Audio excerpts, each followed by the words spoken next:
I'd like to request everyone to turn their microphone on mute para malinaw ang signal ni Attorney AJ. Thank you. Okay, I'll be turning off my video just to make sure that I'll have a good audio and also to conserve bandwidth. So, Chairperson Ophelia Binag and to the board members, thank you for inviting us and giving us the opportunity to conduct a briefing for the board and as well as the professional or the licensed real estate brokers. So, the briefing that I'll be conducting today will be divided into 6 groups. So, I'll be first discussing Money Laundering 101. Considering that this is the real estate sector, perhaps yung iba po ay aware na or were able to attend money laundering and terrorism financing briefing already for compliance purposes. But I think most are first timers, no? So it is very important to discuss money laundering 101 because this is the only reason that you'll be able to appreciate, as discussed earlier, no, or stated earlier by the chairperson, the real estate brokers are now covered persons. So ang tanong lagi, bakit kami, no?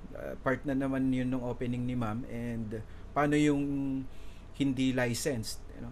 And then also may na-mention din na imo-monitor na yung real estate brokers, na the licensed real estate brokers. So first, on that part, hindi po, no, hindi ho kayo imo-monitor. Ang imo-monitor ho natin, pag tutulong-tulungan natin i-monitor, ay yung gumagamit ho ng real estate sector, no, to launder funds. Sila ho yung imo-monitor natin. We're not going to monitor yung mga real estate brokers or licensed real estate brokers. They will be monitored for purposes of compliance lang.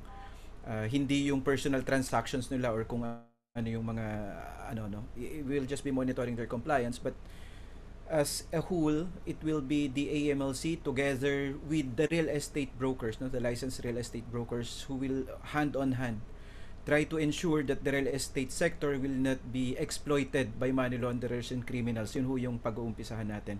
And then I'll be discussing terrorism financing and then amendments of the AMLA. And then later on, the unlawful activities and then international standards. And finally, yung importante, the preventive measures. The preventive measures, nilagay natin siya sa likod kasi siya yung importante for all covered persons because these are the responsibilities. Sana yun yung ma-retain. So, moving forward, I might be skipping some slides po kasi we only have 2 hours to complete the briefing, and I'll just be discussing the more important part because I know that you have so many questions, no? So it's better to address your questions, or so we'll have more time in answering your questions. Because perhaps most of your questions are also the questions of the other participants. So yun yung actually baka yung mga tanong nyo, it's possible na yun na lang naman yung mga concerns talaga. So, what is money laundering? In the shortest possible way of defining it, money laundering is just turning dirty money into clean money. So, when we talk about dirty money, it means coming from a criminal activity. Excuse me, Attorney Julius, Attorney AJ. Yes po. Yes, ma'am. Are you sharing your screen? Wala po kasi lumalabas na screen. Okay. So, thank you po. All right.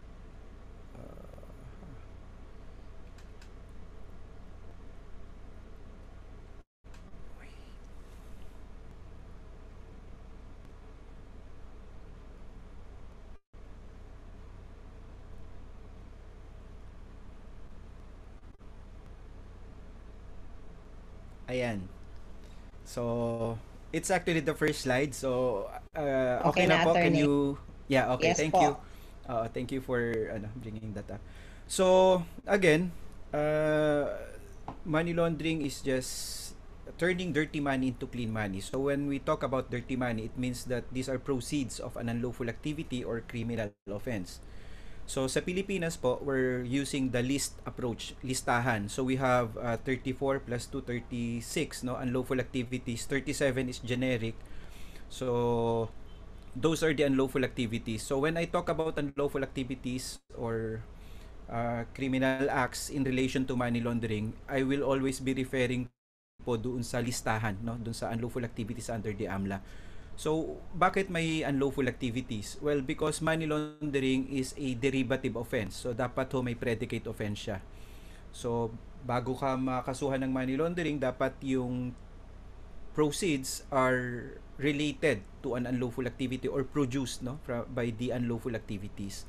So, if the monetary instrument, no, or assets, properties that are being transacted, converted, or disguised, no, are actually not proceeds of the listed unlawful activities, you cannot be charged of money laundering. So, yun ho yung relationship between the unlawful activities that we will be discussing later and money laundering.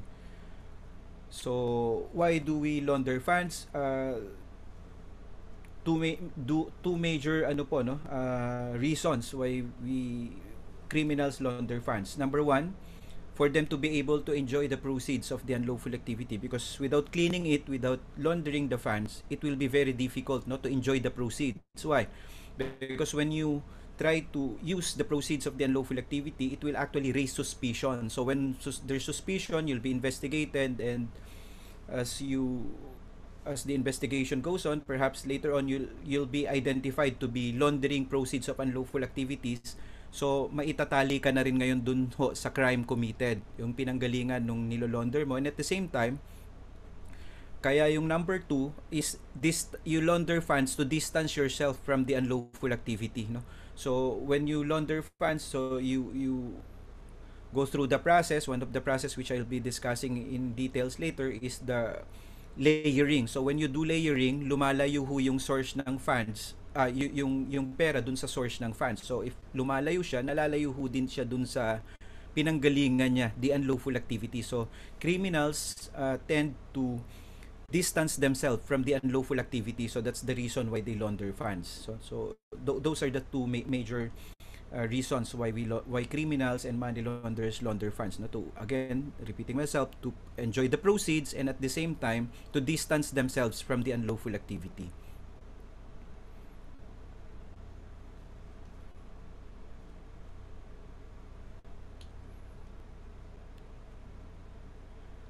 So under the law, the one I discussed earlier is the concept of money laundering. So yung law kasi natin, our law is geared towards prevention. So that's why the legislators came up with the AMLA, no, not only to primarily to comply, of course, with their international obligation, but the approach is that preventive, no. So that's why under the law, money laundering is just defined as money laundering is committed by any person knowing that any monetary instrument or property represent, involves, or relates to the proceeds of an unlawful activity, and then they perform certain acts. No? They transact the monetary instrument, they convert it, transfer it, conceal it. So if you can read the acts, no, enumerated from A to F, these are actually acts of what? Just concealing or converting, no, or helping someone else to conceal or to convert. So precisely, no, it is aligned to the concept which is turning dirty money into clean money, but the approach, of course, is to criminalize the acts to prevent money laundering. So under letter F, so if anyone performs or fails to perform any acts, and as a result of which they facilitated money laundering, so that's also a money laundering offense. So usually ho, yung nakakasuhan ng ganyan are the covered persons, because sometimes they fail to perform the preventive measures which we will be discussing later on. So if you failed to perform the preventive measures and it was done, no, precisely to allow money laundering, then you can be held liable for money laundering under Section 4, letter F.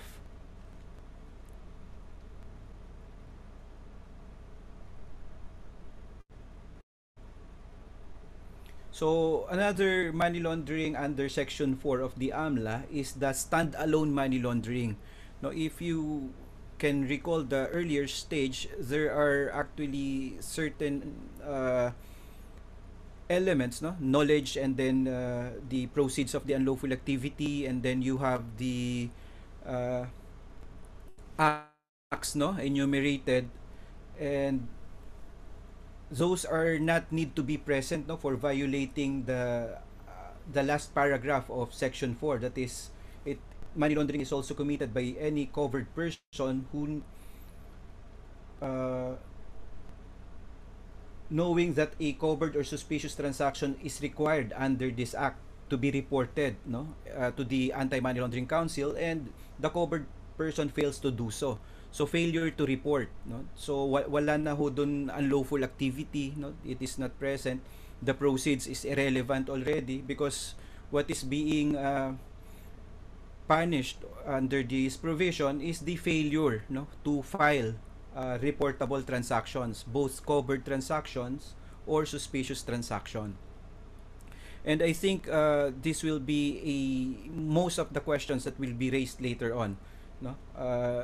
So will you be charged criminally if you fail to report covered transaction or suspicious transaction? Well, the answer is yes, if the purpose really is to avoid being charged of or allowing, no, someone else, or I mean, meaning if it's done intentionally, no, if so, well, it is a criminal offense, so it has to be proven beyond reasonable doubt. But yes, again, you can be held liable, no, a money laundering offense can be filed against any covered person who fails to file suspicious or covered transaction reports.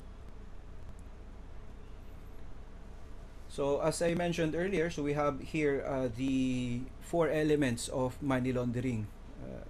So you have the unlawful activity. Right now, as I mentioned earlier, there's now 36.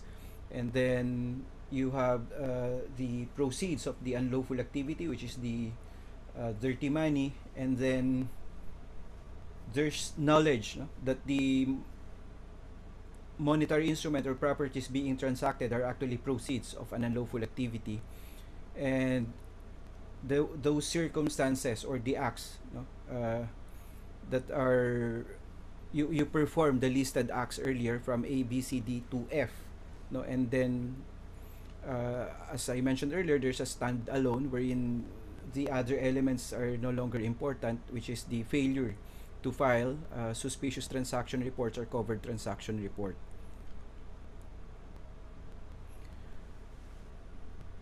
So in money laundering, there are 3 stages. So this will just be for the sake of additional knowledge on how money laundering is being done. So it has 3 stages. So you can be charged for money laundering without performing, no, or being part of any of all the stages. So the first stage is placement. This is the physical disposal of cash or other assets derived from criminal activity.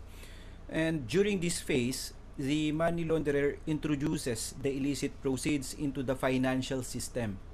Often, this is accomplished by placing the funds into circulation through perhaps formal financial institutions, casinos, and other legitimate businesses, such as purchasing real estate properties, no, both domestic and international. So in your case, you can be, as covered persons, you can be used, no, during the placement stage. So the criminals will be buying real estate properties, meaning the proceeds that were generated will be for the first time introduced into the financial system through the real estate brokers, no. So in that particular part, so nasa placement po kayo. Example of placement transactions, well, will include the following, no? Blending of funds. Well, it is the commingling of illegitimate funds with legitimate funds, such as placing the cash from illegal narcotic sales into cash intensive or locally owned restaurant, no. So that's actually possible. So again, in your case, like for example, if you have a client, no, and you, one of the preventive measures which will be discussed lengthily later on is the customer due diligence, which is, I think you're very familiar and you've been doing this, no? Especially if it involves sales na loan. So you have to determine whether your client is actually capable of paying. So ngayon medyo dadagdagan na lang ho natin, no? Yung ginagawa ng customer due diligence before, hindi na lang natin ngayon titignan kung kaya niya bang bayaran. Titignan na rin natin kung talaga bang yung ipinangbabayad niya ay commensurate dun sa sources ng funds niya. So, why? Because in blending of funds, perhaps an ordinary employee, no, who's purchasing a property worth 50 million. So, titignan mo, is this person capable of actually buying property worth 50 million? He's just a clerk, no? I'm not demeaning the position, but I'm referring to the earning capacity po, no? So, there's no intention of demeaning the position of being a clerk. So, titignan ninyo, parang hindi, no? Hindi. So, they might be commingling, no? Baka may mga kungyari, may legitimate business, but the legitimate business, when you conduct customer due diligence, parang hindi naman to kaya mag-produce ng gantong kalaking pera. So, baka they're actually commingling funds, no? May mga funds galing sa criminal activities and they're just putting it into the business, and then they're going to tell you, ito po yung pambayad ko. And they will be paying in cash, no? Why? Because if they'll be paying in check, may katulong na ho kayo. Hindi nyo na nga siya kailangan i-report. Kasi that will be reported by the banks already. No, ang i-report lang ho ninyo dun sa covered transaction reports, which is again, we will be discussing lengthily later on, ay yung in excess of 7.5 million na cash talaga. But if they'll be paying manager's check or whatever monetary instrument, hindi na ho yan kasali, no? So blending of funds, 'di ba? Kaya gustong-gusto nila cash, no? Kaya yun lang yung binabantayan natin dun sa mga kliyente natin. Wala na tayong masyadong issue kung yan ay cheque. Sa atin cash lang, no? So when I talk of cash, I'm referring to cold cash po, kasi alam ko yung sa inyo sa real estate brokers, pag sinabing cash, pwedeng ibig sabihin through monetary instrument, no? So hindi ho yun yung cash na ibig ko sabihin. So when I talk about cash, I'm referring to cold cash, yung talagang pera, no? Physical na pera. So yun lang ho ang babantayan natin.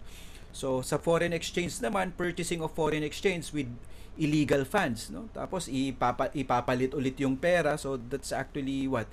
Sino naman yung on that placement stage, no? Yung mga nasa foreign exchange types of business, no? May dala yung pera, and if you can maalala nyo siguro, no, in your own experience, pag nagpapapalit kayo ng foreign exchange, minsan meron mga foreign exchange na hindi masyado nagko-comply sa kanilang mga responsibilities, no? They don't give you the KYC documents, wala kayong pinifilapan. Unlike pagka nagpapalit kayo sa banko, you have to actually dapat account holder ka, so na KYC ka na. Pagka dun naman sa mall, no, may mga mall na nag-exchange ng foreign currency, you have to fill up the KYC document, no? So yun po naman sa foreign exchange. So, pwede rin yan breaking up amounts, placing cash in small amounts and depositing them into numerous bank accounts in an attempt to evade what? Reporting requirements. So parang bini-break niya yung kasi 'di ba pagka sa bangko in excess of 500,000, it's reportable already. So gagawin niya, chachap-chapin niya yung mga transactions, so breaking up of amounts, no? And then you also have currency smuggling, no?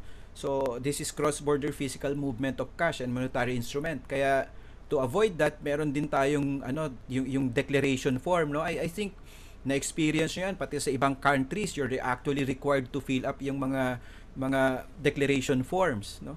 So why do we have those declaration forms? Kasi hindi siya mare-report, 'di ba? Unlike pagka transfer mo yan using the banks, there will be documents, no? So to address the gap, para meron pa rin tayong nakukuhang reports, that's the reason kailangan meron ka naman declaration form. So pumupunta rin sa amin yan. So it's just the same, no? Ano bang threshold niyan? If you're carrying more than 10,000 USD or equivalent currency, no? So yun threshold, parang more than 500,000 din, pareho din sa bangko, no? So loans repayment of legitimate loans using laundered cash, no? So ganun din kahalaga yung participation nyo rito when they're actually applying for loan.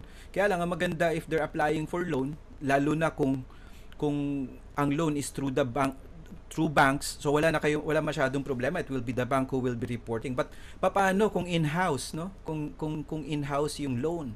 So yan din yung titignan. Why? Paano bang nangyayari dito usually? 'Di ba? Mangungutang sila and then patatalbugin yung cheque. No, I think you can relate, 'di ba? Patatalbugin yung cheque, 'di ba? Pag tumalbog yung cheque, ang gagawin nung nagpautang, sisingilin niya 'yan. Ang importante lang sa kanya makasingil, 'di ba? So sinadya niyang patalbugin para yung susunod na payment, pagka naningil ka na, ang interest mo na lang to be paid. So hindi mo na ngayon i-determine saan galing yung pera niya, because why? Ang importante lang sa'yo mabayaran. No? So ginagawa rin nila yon, patatalbugin ng sadya para manghahabol ka, and then they'll just pay you in cash. No? So para sa'yo, okay na, bayad na ako, no? So nakakalimutan minsan yung responsibility na pag utang pala dapat CCDD mo pa rin, i-determine mo pa rin saan kaya inutang niya nga, tapos yun pala kaya niya palang magbayad ng cash.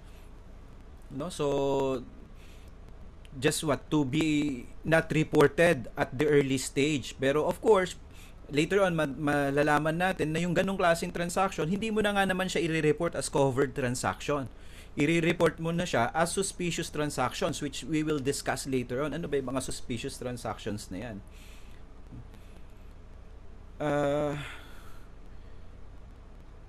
Titignan ko lang yung I mean you can just put on the comments, kasi nagtatagalog ako, baka mamaya meron mga hindi nakakaintindi ng Tagalog, so hindi ko nakikita yung chat box ngayon. Pa-remind na lang sa akin kung hindi naiintindihan yung Tagalog. Kung gusto nyo English lang, English only, silipin nga natin, baka English only dapat ang ating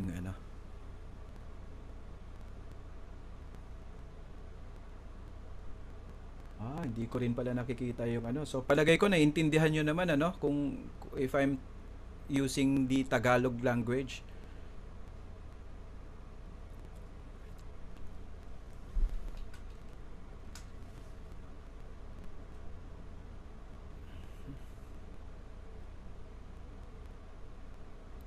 So that's the first stage, and then you now have stage 2, yung layering.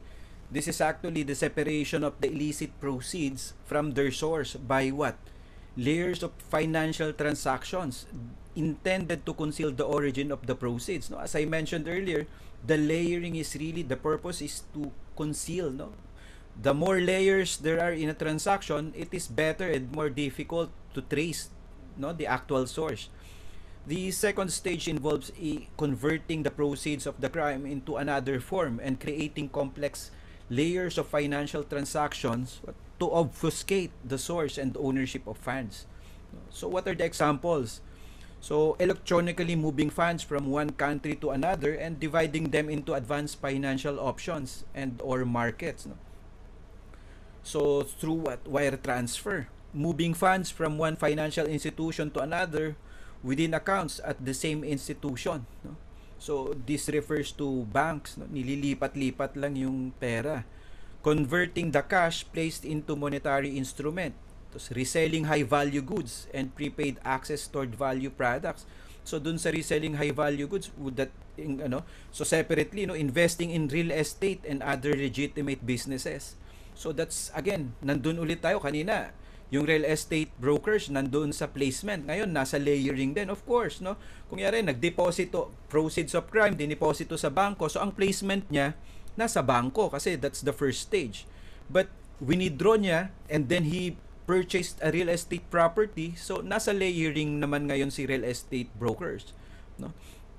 So, placing money in stocks. So, actually, ang layering, all transactions that you can actually think of, kung saan mo pwedeng i-convert at itago-tago yung pera, and then later on you can actually just convert and sell it again, so it will become cash again, invest it in business. So all the other transactions after placement, layering na yan, and then you have now the last stage, yung integration.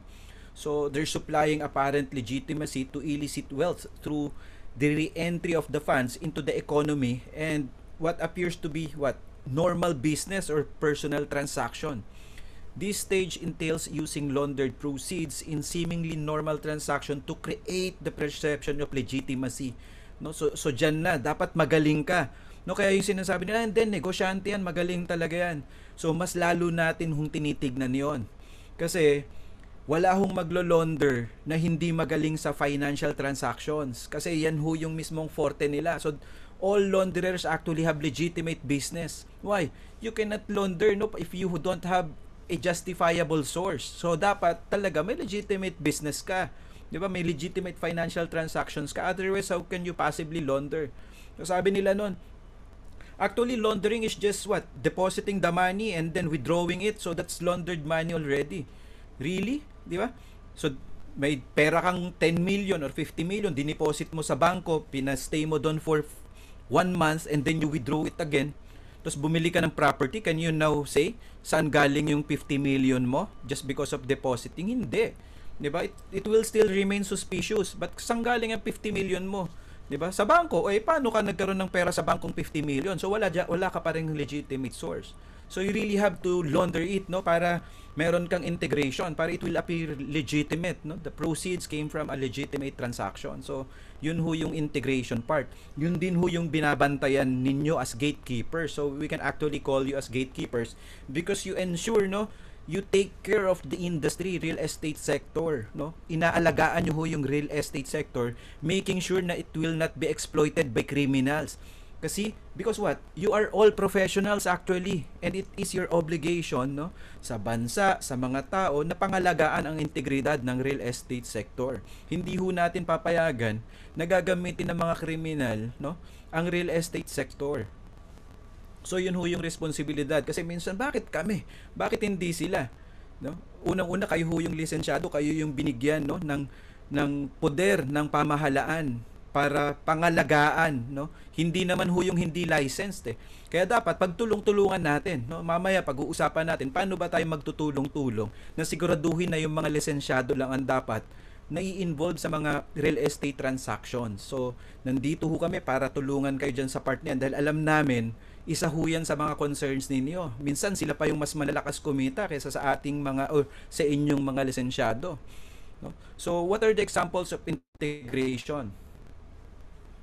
So, you have purchasing luxury assets such as property, artwork, jewelry, or high-end automobiles. No?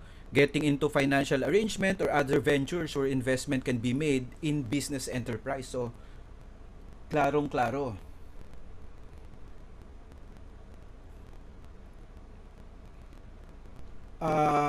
So, pwede siguro ho, no, pwede ko sigurong sagutin yung mga may mga tanong na money laundering is committed when a person knows of unlawful activity. How does one prove the broker doesn't know such unlawful activity? Tama ho yan, no? Tama po siya. Hindi ho talaga ang responsibilities lang ho ninyo kasi ang dinefine ho natin yung money laundering po. Ibig sabihin, sino ba yung pwedeng kasuhan ng money laundering? So we're not actually referring ho muna dun sa obligations ng mga real estate brokers. Later on ho, i-discuss natin yung suspicious transaction reporting. Dun ho ma-address yung question ninyo. Kasi dun lang naman ho yung responsibility ninyo. Ngayon, sasagutin ko na rin yung tanong. Kung yari ho, yung real estate broker mismo yung kinasuhan. Sabi niya, paano naman namin malalaman? Ihahalin tulad ho natin yan doon sa kaso ng RCBC. No? Ito ay kaso naman ho na naidyaryo na. Yun ho, bank manager, no, was convicted of money laundering. Sabi niya, hindi naman niya alam. Hindi niya alam kung saan galing yung pera. So, bakit siya na-convict of money laundering? Kasi ho, meron hong mga proseso na hindi niya ginawa. No? Hindi ho siya nag-CDD, customer due diligence. Hindi niya ho inalam saan galing yung pera. Hindi niya inalam na yung transaction niya ay lagpas na doon sa declared transaction kasi ho ang nakalagay doon sa when the suspects, no, yung pinanggalingan ho nung pera, open an account, ang nilagay ho nila doon salary lang yung source. Pero yung pumasok, milyon hong pera. So wala hong sweldo na ganun kalaki. So immediately ho dapat nag-file siya ng suspicious transaction o kaya nag-conduct pa ho siya ng due diligence, meaning tinanong niya saan galing yung pera, bakit sobrang laki. Lahat ho yung mga yan required yan sa preventive measures na i-discuss natin later on dun sa customer due diligence. Hindi niya ho ginawa yon. So meron ho tayong tinatawag doon yung willful blindness, no? So yung knowledge, this can be proven by circumstantial evidence. The fact po na the covered person refuses to perform certain acts because if he will do those acts, malalaman niya eh, no? So hindi niya na lang inalam, no? So yun ho yung element na knowledge, no? Hindi ho siya dapat okay yun kung alam mo. Kung alam mo tapos pinerform mo pa rin, then you can be held liable for money laundering. Yun ho yung money laundering offense, no? So pwede hong makasuhan yung real estate broker pag alam niya, no? Tinanong niya saan galing yung pera or may personal knowledge siya, galing yan sa kidnapping for ransom, and then inallow niya pa rin yung transaction, pinambili ng bahay, then he can be held, the real estate broker can be held liable for money laundering. Tapos again, yung isang side po na hindi naman niya alam pero may mga hindi siya pinerform kaya lalong hindi niya nalaman, then circumstantial evidence, willful blindness naman po yun.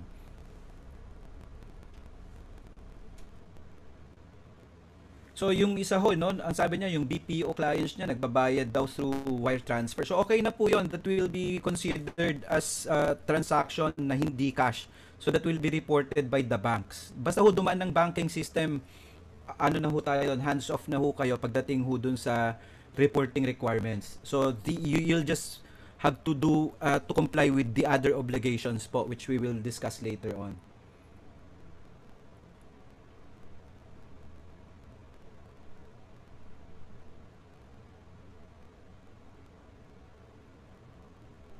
So tama naman ho, no? I mean, the broker is the broker, no? So, they only facilitate the transaction.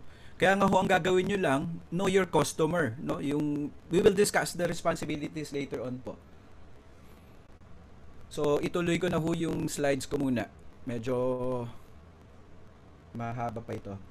So ito lang ho yung stages of money laundering, no? Na it's just this is just a graphical representation of that. So we have negative or both, no, economic and social consequences of money laundering. So pag hindi ho natin pinerform yung function natin as real estate brokers, as I mentioned earlier, responsibility is to take care of the real estate sector, then it will have economic and social consequences, no? So money laundering is a result of any crime that generates profits, no, for the criminals involved. So it knows no boundaries, in fact, and jurisdiction where there are weak, ineffective, or inadequate anti-money laundering and counter-terrorism financing legislation and regulation. So these are the countries that will become more vulnerable. Kaya ho kung hindi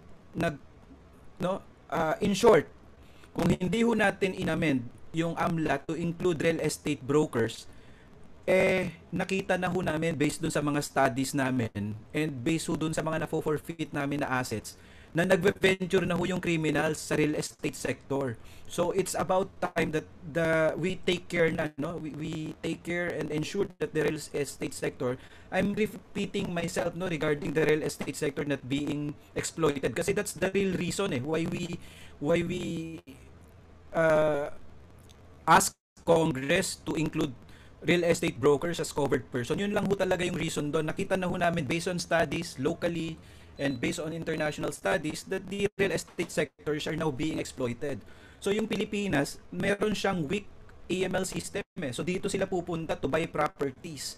And now covered na. So at least now safer ho ang real estate industry natin. No?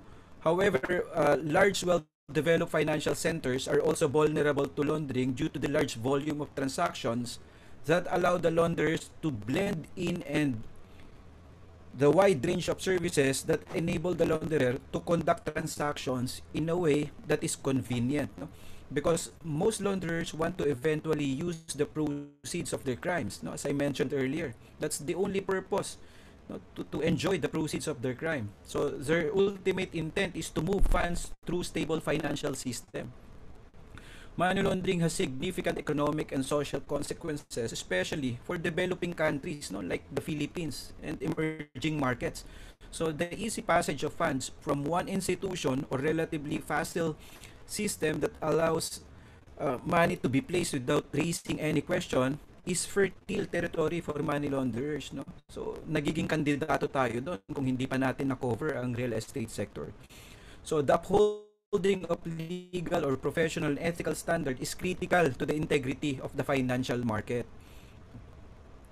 So what the potential macroeconomic consequences of unchecked money laundering are, for example, no, successful money laundering enhances the profitable aspect of criminal activity. So when a country is seen as a haven for money laundering, it will attract people, no, who commit crime. So kita nila, oh, yung Philippines maluwag, so doon tayo mag-commit ng crime, no? Kasi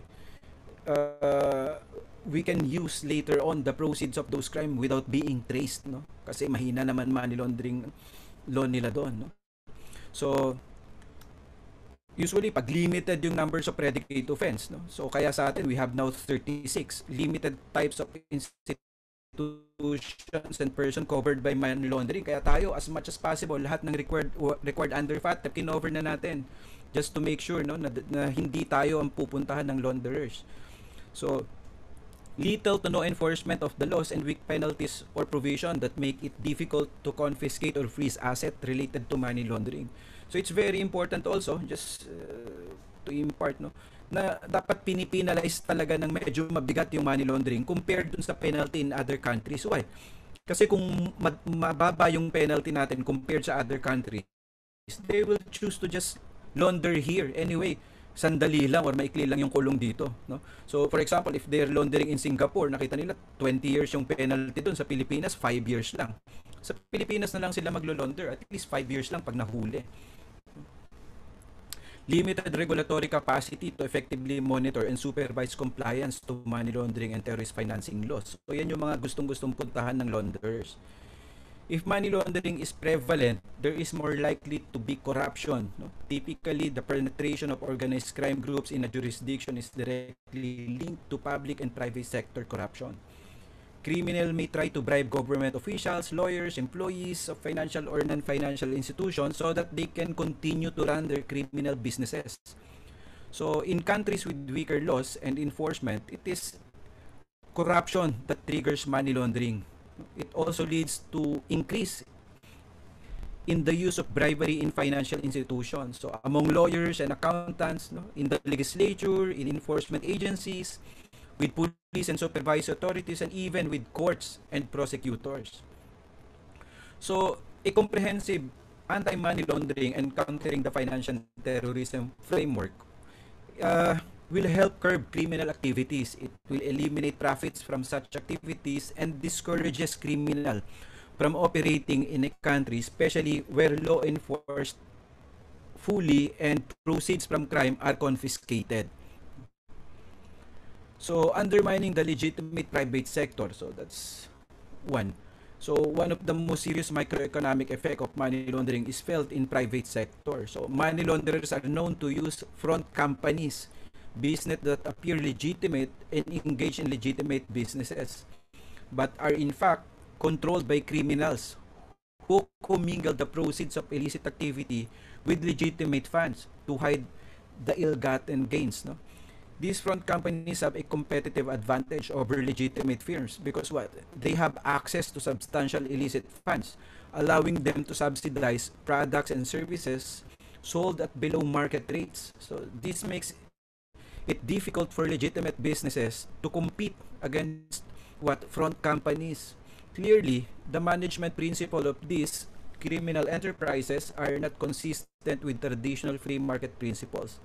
So which as a result in further negative macroeconomic effects. So, finally, by using front companies and other investment in legitimate companies, money laundering proceeds can be used to control whole industries or sectors of the economy of certain countries. So this has been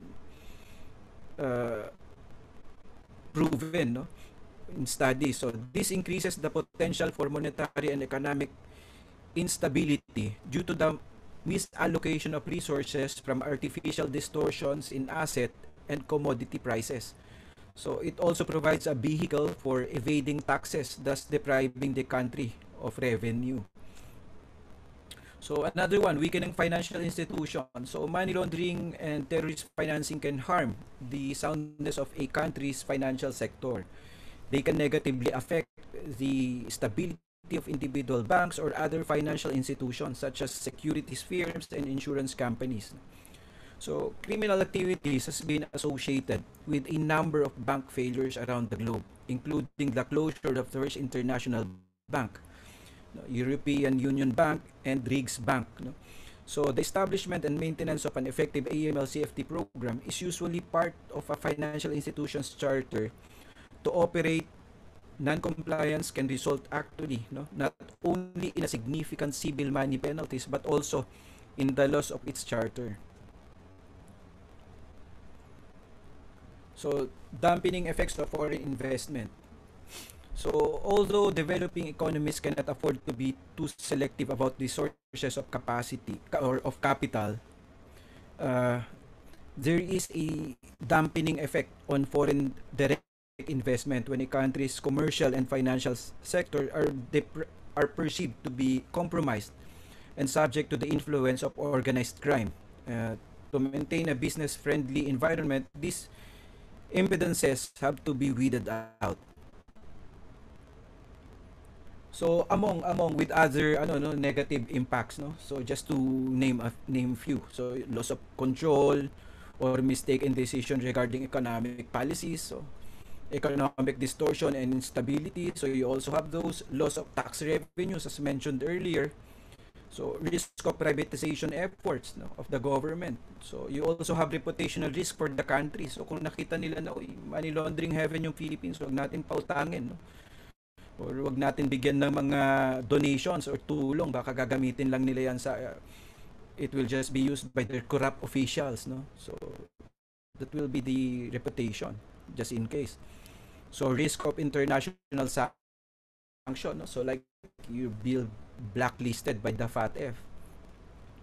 So very important social cost, no. So significant social cost and risk are associated with money laundering. So money laundering is what? It is integral to maintaining the profitability of crime. So it also enables drug traffickers, smugglers, and other criminals to expand their operations. This deprive up the cost of government expenses and budgets due to the need for increased law enforcement and other expenditures, no. Imbis na pumunta na lang yan sa healthcare, no, and also gumagastos pa sila sa law enforcement. So malaki yung impact sa social. So again, you also have the reputational risk, no, operational risk, and legal risk. So these are actually risks for the covered persons. So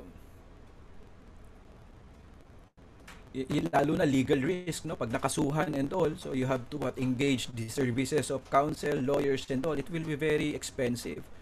So operational risk, like for example real estate sector. So ano ang impact ng operational risk? So baka mamaya yung mga ibang small, no, like for example, if you are actually running yung selling of properties and you have branches na maliliit, and now it has, you've been cited as not so compliant, no, with the regulations. Why? Because yung mga transactions mo dun sa branches are not being monitored properly by the compliance officer. I'm referring to big operations po. So ang mangyayari, papaklose na lang yung mga yun. So it will be a centralized operation. So it will be more expensive because you won't be able, you don't have branches na, no, in other locations to serve your clients dun sa other areas because they have to be closed down. Why? Because they're not complying with the regulations. So those are just, as I mentioned, some of the economic and social consequences. So these are just some, no, based on the studies, methods of money laundering in the real estate sector.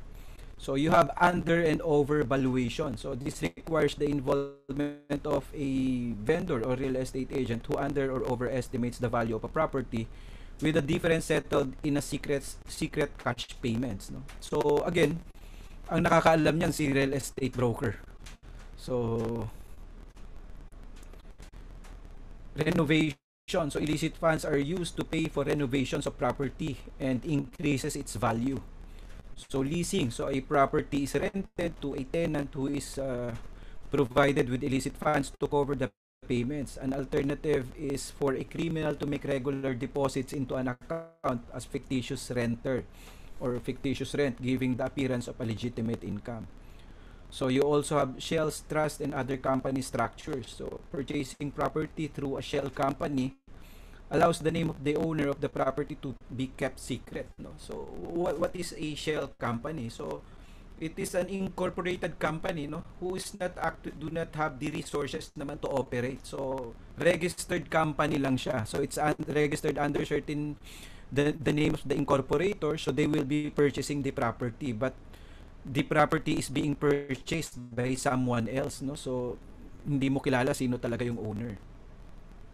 Cash deposit, so using cash to buy a property is actually unsophisticated but often effective method of money laundering. So regulatory reporting threshold for cash purchases are avoided by making payments from a number of different bank accounts. So third-party purchases, no? So it's self-explanatory there. And then you have loans and mortgages. Mortgages and loans add a veneer of legitimacy to real estate deal, no? So the criminal may take out a mortgage to buy property, then settle it in full a few months later. So those are the schemes. And another scheme was I discussed earlier regarding loans, loan payment. So we also have terrorism financing, no? So we'll just have a quick run through of the terrorism financing. So the Anti-Terrorism Act replaces the Human Security Act of 2007. So the ATA, as we call it, was passed by the Senate and adopted by the House of Representatives. So actually, basically, the law took effect, no, was signed by the president last July 3 last year, and it was published July 6, no? So that was the Anti-Terrorism Act. So what's the relevance of the Anti-Terrorism Act related to real estate brokers? So well, I'll just have to go past this, no? Ang importante lang ho naman dito is that the real estate sector should always read, no, yung sanctions list in our website. So just to make sure, no, that you will not be facilitating transactions for designated individuals, those who are included in the list, making sure that you're not providing them support, no, a place to stay, or selling them properties, or anything to do with their properties, or providing them with properties. So yun lang naman ho yung importante pagdating dun sa terrorism financing pag sa end ninyo, no, as real estate brokers. So evolution of the Anti-Money Laundering Act. So I think the Anti-Money Laundering Act is the most amended, no. Ang dami na, ilan na. So initially we have 9160 in 2001. Then immediately na-amend kagad siya. Why? Because the threshold was very high before. It was 4 million, no? And then there was no suspicious transaction. And suspicious transaction is what the soul of an effective Anti-Money Laundering Act. Because if you do not have any suspicious transaction reporting mechanism, then how can you possibly check whether there's money laundering or not?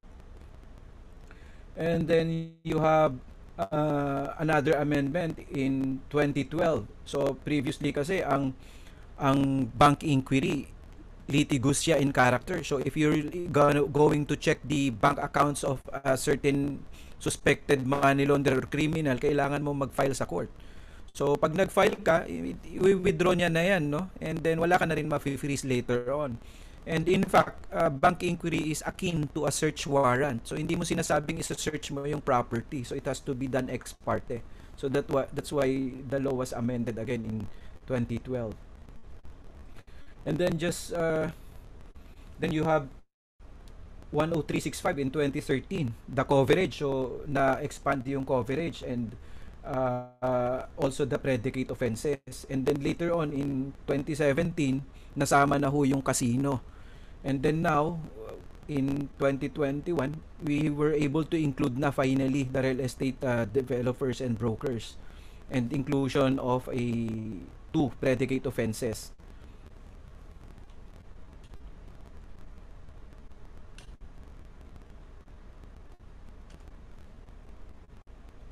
So you're very familiar naman, no, that the definition of terms was lifted from RESA.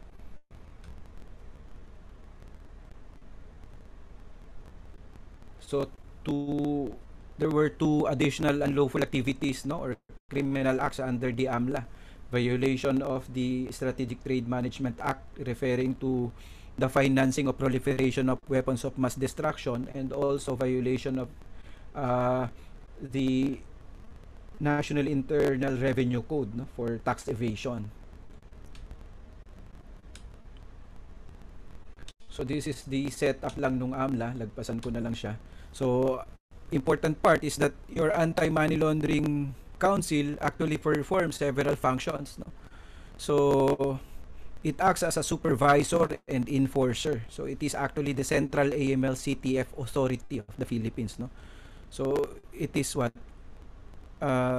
tasked to formulate and implement, no, measures that may be necessary and justified under the Anti-Money Laundering Act and Terrorism Financing Prevention and Suppression Act to counter money laundering and terrorism financing. So what are the functions? Well, it spearheads the conduct of national risk assessment and evaluation of existing legal and operational framework, and formulation of national strategies to counteract money laundering and terrorism financing. So it also formulate policy directions for AMLCTF regime of the Philippines, no?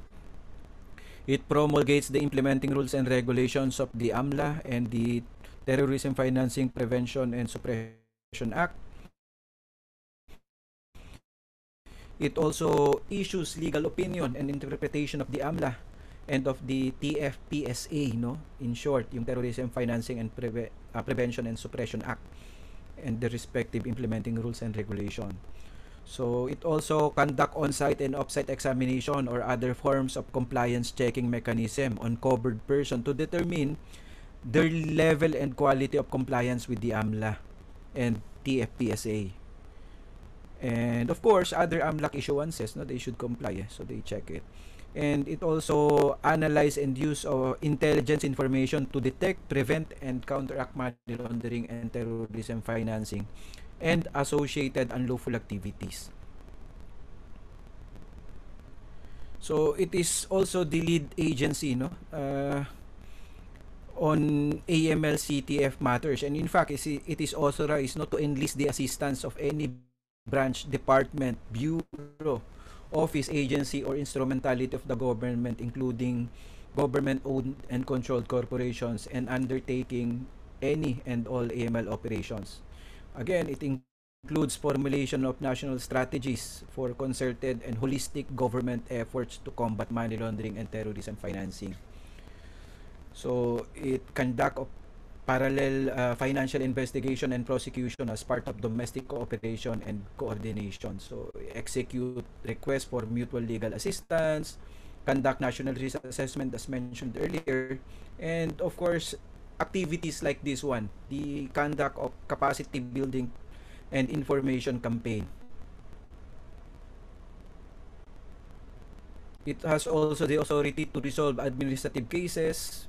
It has a mechanism for international cooperation, and as I mentioned earlier, as an educator, so as a financial intelligence unit. So that's why it has the AMLA requires the submission of CTRs and STRs, no, from covered persons. So it will be checked by the financial intelligence unit. So they formulate guidelines and develop protocols necessary to require covered persons such as real estate brokers to submit relevant information consistent with existing laws as part of covered transaction and suspicious transaction reporting.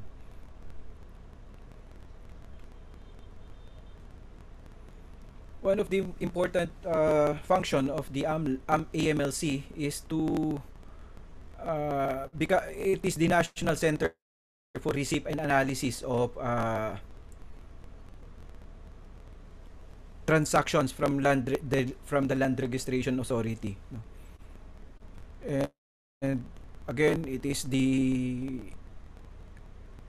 institution or entity tasked to investigate money laundering and terrorism financing. It has the authority to conduct financial investigation. So it also have it has the authority, no, to initiate civil forfeiture cases and complaint for money laundering and terrorism financing cases. So those are just some of the functions being undertaken by the Anti-Money Laundering Council. So these are just list of covered persons, no, who are the covered persons. So just go through the list. So in short, all businesses being supervised and regulated by Bangko Sentral ng Pilipinas, these are all covered persons. All businesses being supervised and regulated by the Insurance Commission, and for the Securities and Exchange Commission, all businesses that are granted with secondary license, such as the securities, no, mutual funds. So those are just some of the covered persons. So we also have DNFBPs, no. So for DNFBPs, so this one, covered persons, so dyan na din ho kayo nagpo-fall. So we have jewelry dealers, dealers in precious metals and dealers in precious stones.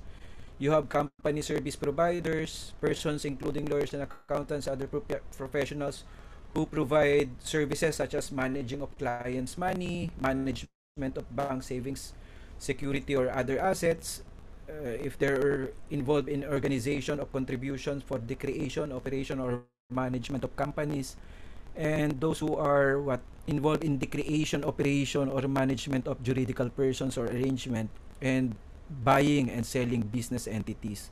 So it also now include casinos, no, including internet and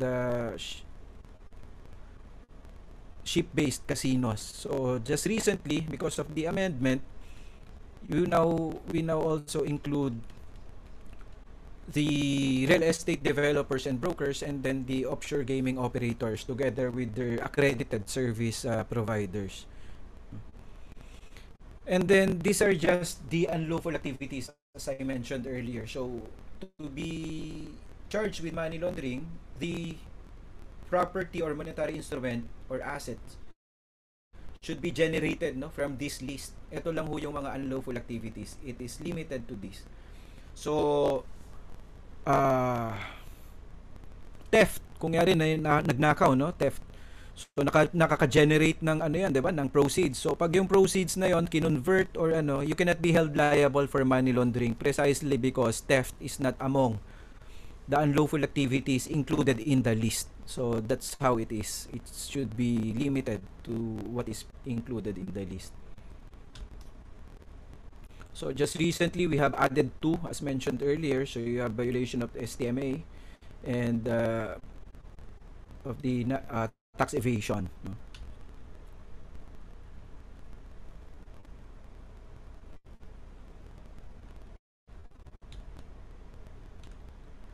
So just going through this, the reason why we have the AMLA is because it is our obligation, no, under the Financial Action Task Force, no. Well, FATF is just an independent intergovernment body that develops, that promotes policy, no. Hindi siya I mean, our sovereignty is still respected, no, in this particular case. However, we need to comply with the requirements of the FATF because the membership, no, of FATF and those who are also members of the FATF regional style bodies can actually impose financial sanction to those who are not complying with the requirements. So because of that, all countries are actually required to comply with the requirements of the FATF or these 40 recommended actions.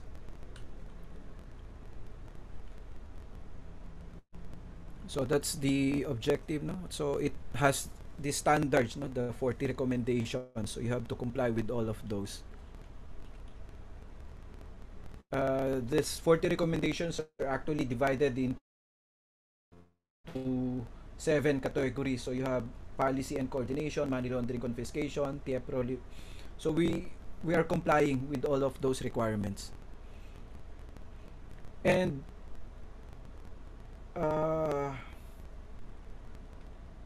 okay, because so that we'll have more time no sa ating Q&A.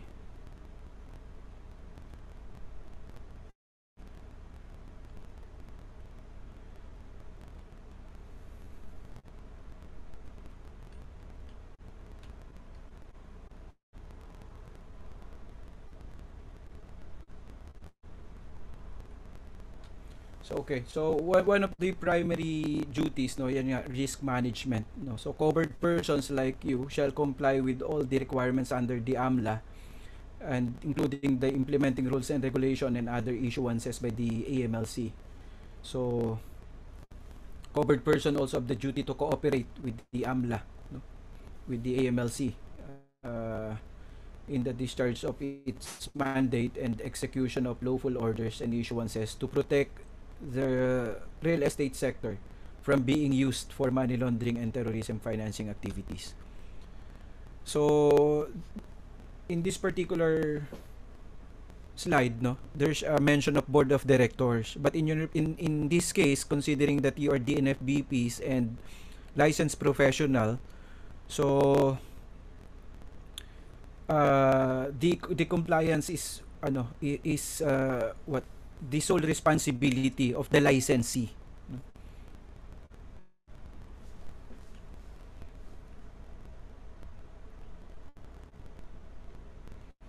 The slides talk about institutional risk management. So again, this is now the responsibility of the licensee, so considering the absence of the board, because real estate brokers are actually licensed individuals. So for purposes of compliance, they have to comply with individually they have to comply with the requirements of the AMLA.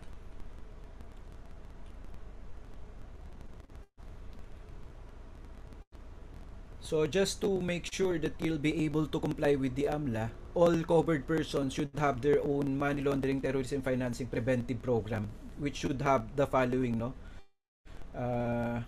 We can assist you in at least preparing the MTPP. So it should have risk management, compliance management setup, screening procedure, continuing education and training program, so independent audit. So perhaps the PRBRES no can also assist later on helping the licensees no to have their MTPP.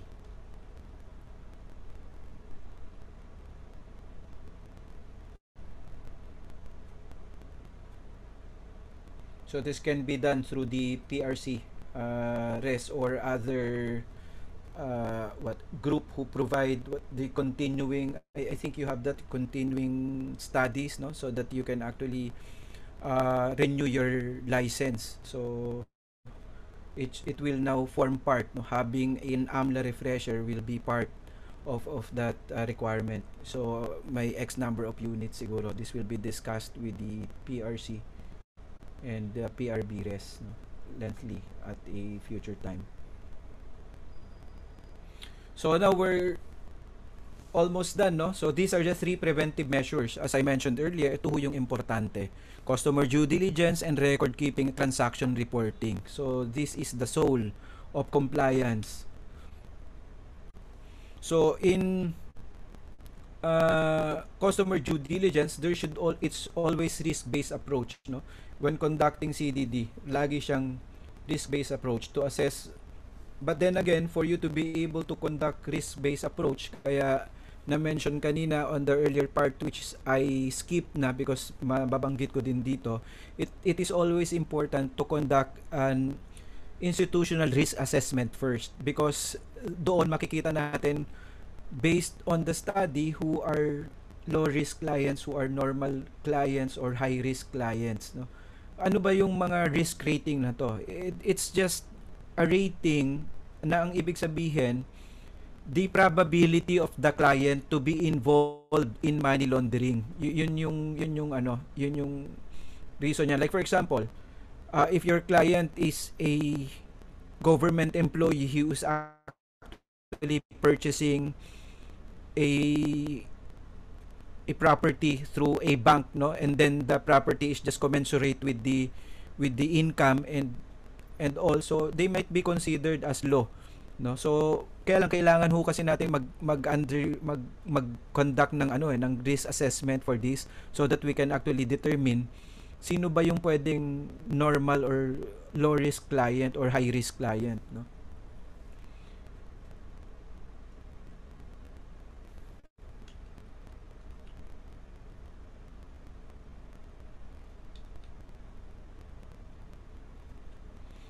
So risk profiling of customers. So what it includes, usually you just look at this, no, nature or service or product to be availed by the customer.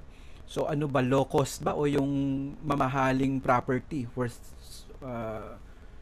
50 million or 100 million? So ibig sabihin ba pagka nandun siya, high risk na siya? Pwede kasi hihingan nyo siya ng justification kung paanong niya kaya bumili ng ganong property, meaning source of funds lang naman.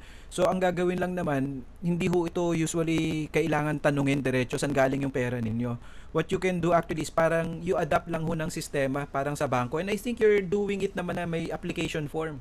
You require them to fill in their names, tapos employment. So yung employment po pwedeng yun na yung magiging source of funds or lagay nyo pa other sources of funds, baka naman may business siya.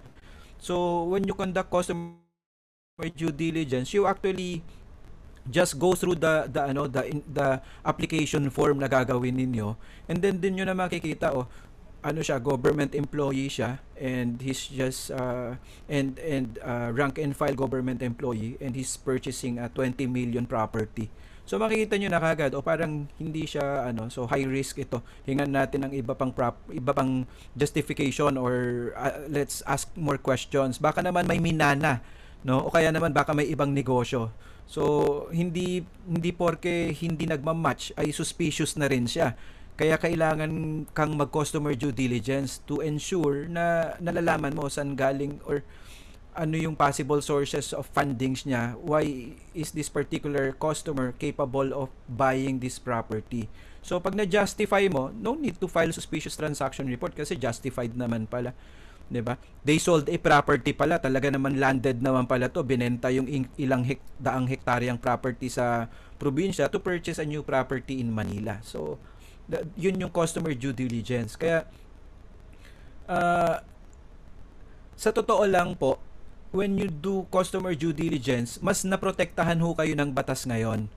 Kasi before po, you cannot just ask these questions to the customers or clients. Why? There's walang justification. But now, alam na nila. The clients know that you'll be conducting customer due diligence because what? It is provided under the law. So ang protection po ninyo, the law itself. Before, you cannot just ask. But because of not asking, you can be held liable for money laundering. Hindi ho porke hindi kayo covered person before, ay you cannot be charged for money laundering po, Kasi if from the beginning alam ninyo na yung proceeds nung pera na ginagamit sa inyo ay proceeds ng unlawful activity, pwede ho kayong kasuhan kasi yung money laundering charge po, ang liable po dyan any person, hindi lang ho covered person. So dati, hindi nyo matanong lahat. Why? Kasi walang basis So dahil hindi mo tinatanong noon, hinayaan mo na lang, willful blindness, no?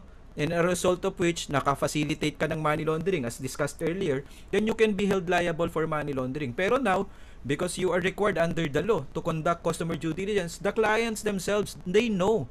Because what? They also have bank accounts So when they open bank accounts, alam nila yung mga requirements. So alam nila, it's the same thing now with you. So mas madali na para sa inyo because once you give them the form, they know it's required under the law, and you can just tell them no, under the law naman, as you all know. And yung reporting, sabi nila, paano yan? Hindi magagalit yung customer, i-report namin sila. Of course not.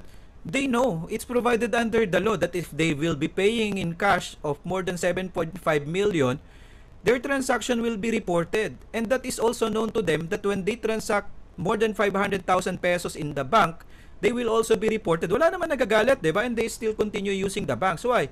Because they need the services of the bank. It's the same thing with the real estate brokers.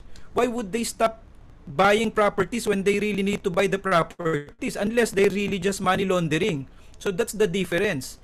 No, so now if they're just laundering funds, they have to think twice before they engage the services of the real estate brokers, no? Pero dati, hindi. Dito tayo sa real estate kasi maluwag dito. Mahirap yan dyan sa bangko. Dito na lang tayo, bayaran na lang natin sila ng cash. So, na-exploit yung real estate sector without you even knowing it. No, now, again, I'm repeating myself because it's a good justification. Alam nila na ire-report ninyo, alam din nila nagsi-CDD kayo. So there's really no problem about complying with the mandatory requirements now. It's nagkaroon pa kayo ngayon ng legal basis, no?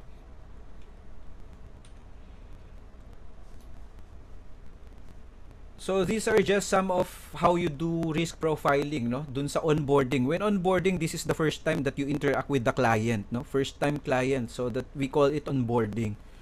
So you check the background or source of funds, payroll, no? So pag sweldo, so medyo low risk yan. Pag business, 'di ba? So ang difference ho kasi ng just low, normal and high, i-discuss na lang natin ho later on, no? Magtanong na lang kaya para mas mabilis ho tayo. Usually ho pag low, konting requirements ang hinihingi.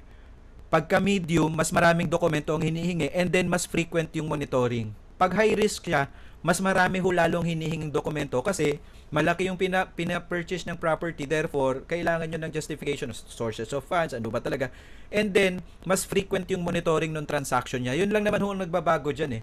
Kaya lang ho siya nagkakaroon ng low, medium and high because depende sa risk ng kliyente yung mga documents na hihingin ho ninyo and the frequency of monitoring the transaction.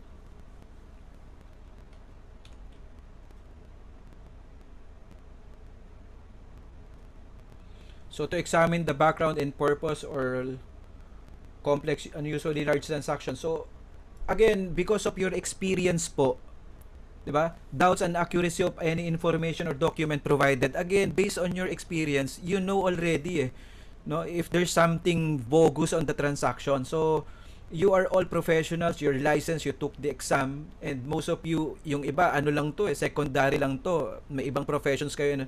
Alam na ninyo to, ang guiding principle lang lagi dyan, you all know already what's normal, no? So anything that is beyond normal, then that's something that you should look into.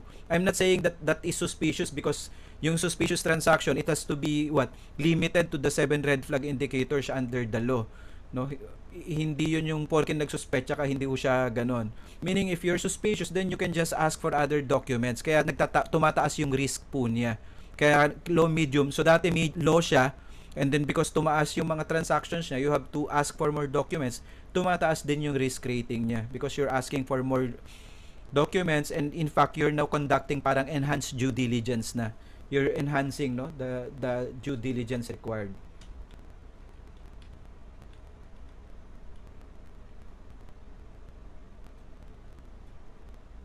So pagka medyo low risk, again, reduce due diligence, no?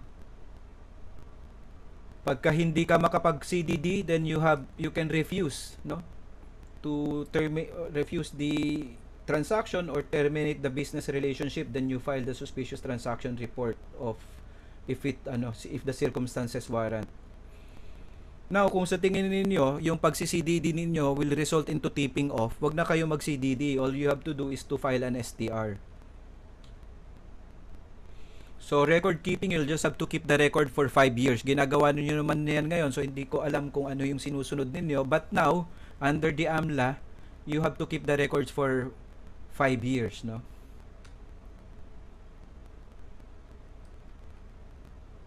In its original form or digitized form.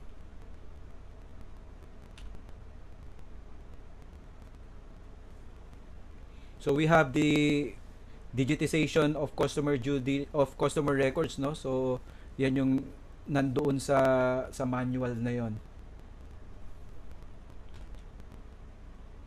Now we have the covered transaction reporting.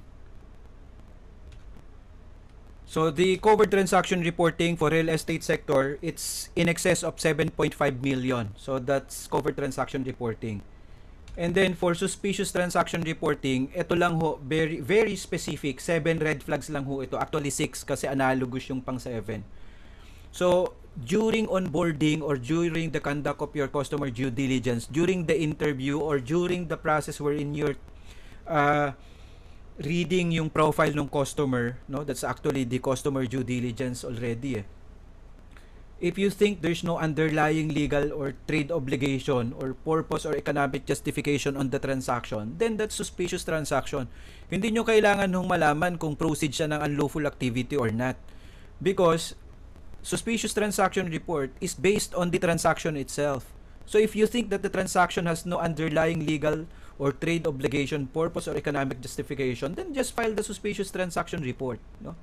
The client is not properly identified. So the IDs, documents presented, you validated it, those are false document pala.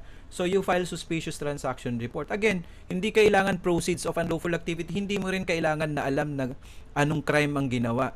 It's just based on the transaction and based on your analysis, no, nung kanyang nung customer due diligence ninyo. Amount not commensurate with client's business or financial capacity. Again, repeatedly I've been using that example.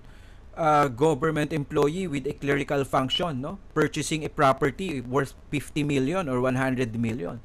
So you're not going to file suspicious transaction because he is involved in an unlawful activity. You file suspicious transaction because it's not commensurate to the client's business or financial capacity. So ganun lang siya kasimple. We're not going to do police job here. Hindi ho tayo police. All you have to do is to check kung pumapasok diyan sa mga yan, no? Structuring, ibig sabihin 7.5 million in excess of 7.5 million, mare-report ako eh. So during onboarding, sinasabi niya, ma'am, pwede ho ba, ma'am, sir, pwede ho ba, ano muna, ang babayaran ko muna in cash doon sa owner ng property? 7 million muna, tapos bukas na ulit yung 7 million. So titignan nyo muna, customer due diligence again, ano yung justification, bakit niya gustong 7 million, 7 million? If you think he's just structuring it so that it will not be reported, then that is suspicious transaction. So mas mahirap pa ngayon, imbis na covered transaction lang, ang na-file sa kanya, suspicious transaction report, because he's structuring. Alamin ninyo, again, as I mentioned earlier, kasi baka mamaya, kaya 7 million muna ngayon, kasi yun lang yung pera, and then magmamature pa yung cheque pang bayad ulit ng 7 million the following day. So may justification naman pala. And then makikita ninyo, commensurate naman sa business and all. So there's really no need to file suspicious transaction report. Again, that's will be part again of the customer due diligence. No? It deviates from client's profile and or past transaction. Well, usually this is applicable to other types of businesses wherein there's already a profile, no? Like for example, depositing 500,000 pesos monthly, and then suddenly there's 200 million monthly deposits already. So, well, but if you have regular clients, then pwede rin yan. Kasi dati ito lang binibili-bili nilang property, but now they're buying these properties. But then again, it might not be squarely, no, fitting to the real estate sector. So in all the 7 red flag indicators, yan iisa lang ho yung yung involved, may kinalaman sa unlawful activity, and it is what you really have knowledge. It is related to an unlawful activity or money laundering activity. No, so kung alam niyo, file suspicious transaction. But again, kung hindi naman ninyo alam, edi yung 5 ho ang gamitin ninyo. Doon lang ho tayo mag-focus, and then you have their similar or analogous circumstances. So those are the 7 red flag indicators.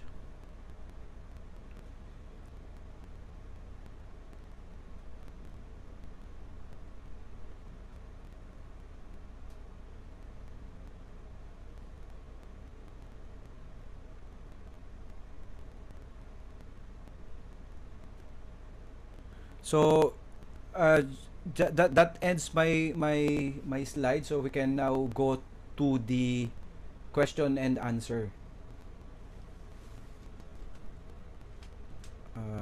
Paano ko ba yan? PM Peng? Makikita.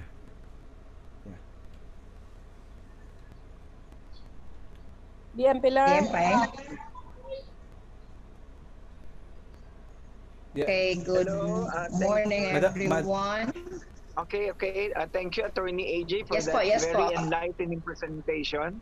And Attorney and Deputy Director Alvin for that very laudable, pareho po kayo, very laudable effort.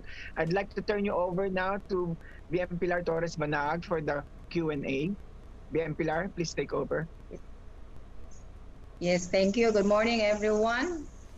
Thank you, Attorney, for that wonderful presentation. And for our colleagues, this is just a reminder to our colleagues. Take note that it is not the Anti-Money Laundering Council who decided that a broker will be covered the AMLA. It was already the law that include real estate brokers to be covered as governed persons under the AMLA. So wag po natin silang awayin. Attorney, we have several questions. And by the way, as a reminder, we will be reading only questions Q&A box. Attorney, we have several questions. BM Please. Pilar? Yes po. Yeah. I think I saw our executive director. Perhaps he also joined us and he is also monitoring the progress of the briefing. So, Yes po. Our executive director, Attorney Mel Georgie Racela. Yes po. So from the Anti-Money Laundering Council, kahit sino po sa inyong tatlo ang pwede pong sumagot ng tanong na to. May question po dito from Jeffrey Lidon. After the Anti-Money Laundering Council seminar, but I have not yet received the email on the registration. So practically already registered as required during one of the seminars that he had attended. Ang tanong po niya, bakit po until now wala pa po siyang natatanggap na confirmation from your office? Sir, there is a query here that the registrant or the broker had already registered at the AMLA, but until now he was not able to receive any confirmation of his registration.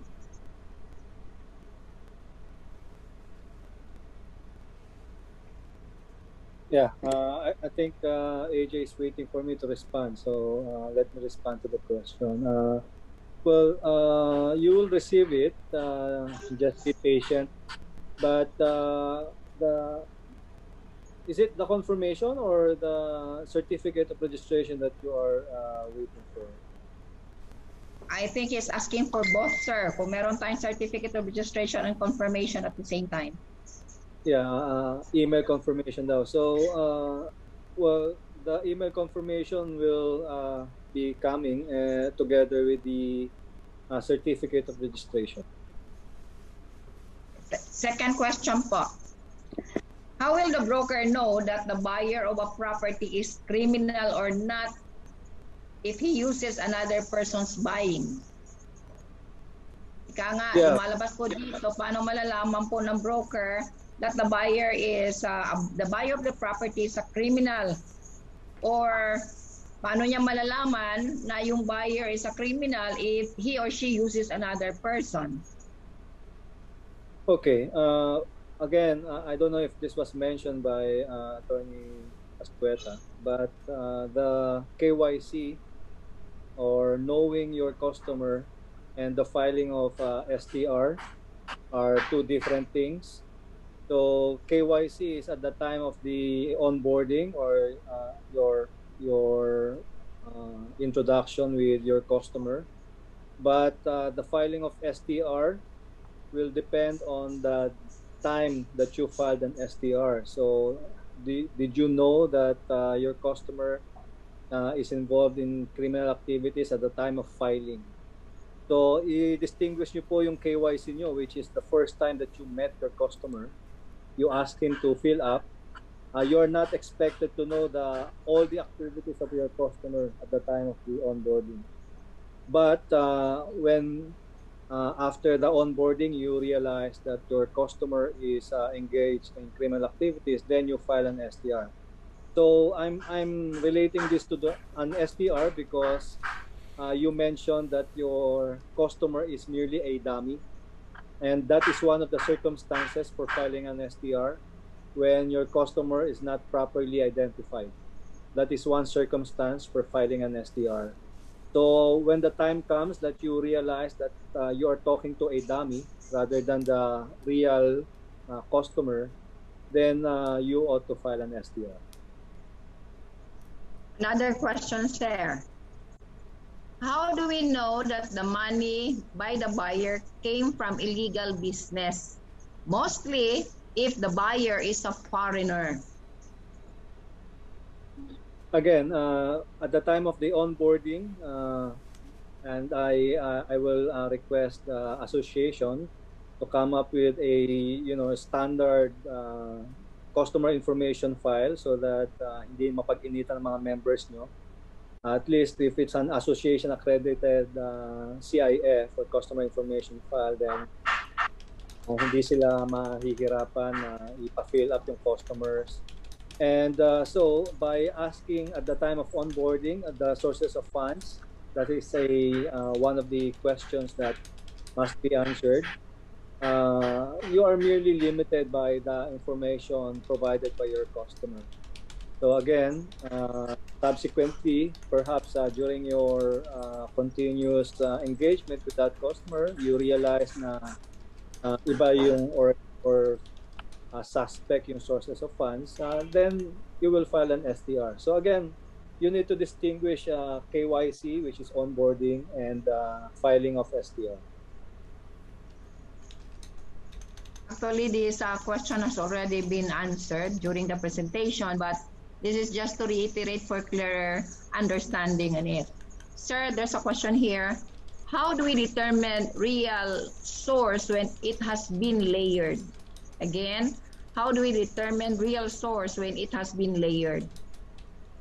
Okay, again, if you are able to determine the layering, then you must apply with the AMLC as our investigator or supervisor. That is a difficult, very difficult job, and we don't want you, or we don't expect you to do that for us. So at the time of the onboarding, always assume that the information provided to you was provided in good faith and are no suspicion whatsoever. But again, subsequently, during the course of your engagement, continuous engagement with your customer, you realize this information, then that will only be the time that you will file a suspicious transaction. So you don't have to dig deeper, but pagka na lumutang yung that kind of transaction, those kinds of layers, then that will be the time for you to file an STR. BM Pilar, excuse me. Another question po. BM Pilar, for a while only. Let me just, interruption lang. Yung sumasagot po ng mga questions natin is no other than the Executive Director of AMLC, Attorney Mel Georgie Racela. Kasi nakasulat sa ano niya is Alvin Bermido.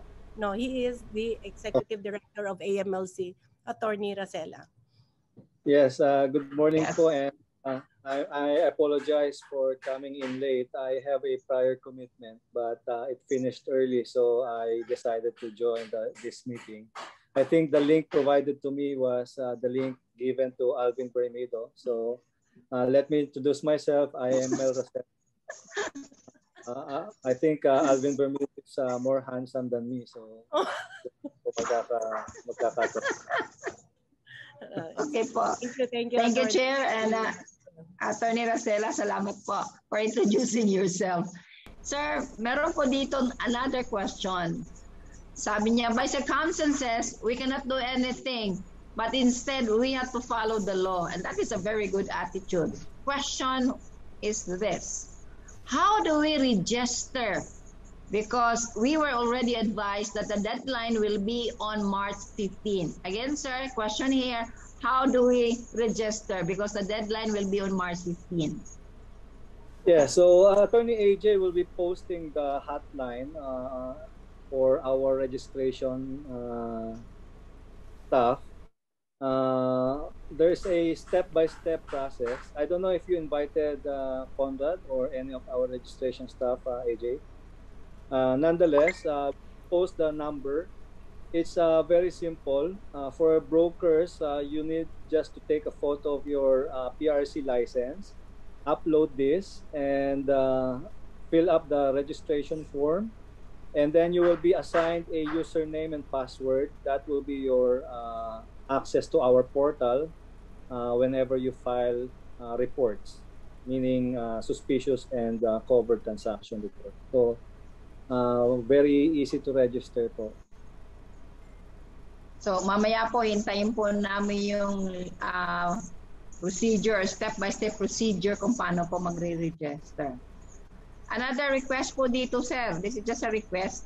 Can we have a copy of the PowerPoint presentation? Yes po. Can our participants be given? For widest dissemination po, we will provide you a copy. However, in regard to kung magkakascade po kayo, it's again for information of any participant in your cascade group. But for training certificates, it will only be the training certificates issued by AMLC or its accredited trainers that will be recognized in regard to compliance with the trainings. So for cascading purposes, yes, we will provide you with our PowerPoint presentation. So our colleagues, narinig niyo po yun. For information po, pero hindi po natin pwedeng magamit yung materials nila for CPD program, lalo na sinasabi natin tayo yung speaker. So pwede natin silang tulungan by inviting the representative or maybe the executive director himself to be the speaker of the continuing professional education that we will be conducting. Yes. Another question. We'll Yes po, Attorney, go ahead. We'll be happy to attend your professional development training. Thank you po. There's another question here, Attorney. Natanong po niya, meron daw seminar din, webinar this afternoon from 1:30 to 5 p.m. Is the seminar this afternoon the same of this morning's seminar? Yung later po this afternoon, kasama po yung package doon, yung registration. So, if you want to attend and register, please do so. Pwede po kayong mag-step-by-step registration doon. Kasama po yung ating registration staff who will provide you with a detailed steps in registering. Okay. Another question, sir. A real estate broker does not generally have the necessary skill and competence to investigate the source of buyer's money or funds. What does the broker do? Engage the services of an NBI? Or maybe what can the broker liable of in case he or she will not report? Okay, again, tulad po ng sagot ko kanina, if you know how to investigate your sources of funds of your customer, then you should apply with the AMLC. That is the function of the AMLC. We do not expect you to investigate further other than what was provided to you by your customer at the time of the onboarding. However, kung nag-surface po yung information during the course of your engagement, then you ought to file an STR. However, yung pong last question is a different thing. So that's why I kept on mentioning that if the information surfaced during the course of your engagement, it is only that time that you will file a report. However, if you did not file a report despite knowing those information already, then that is another matter.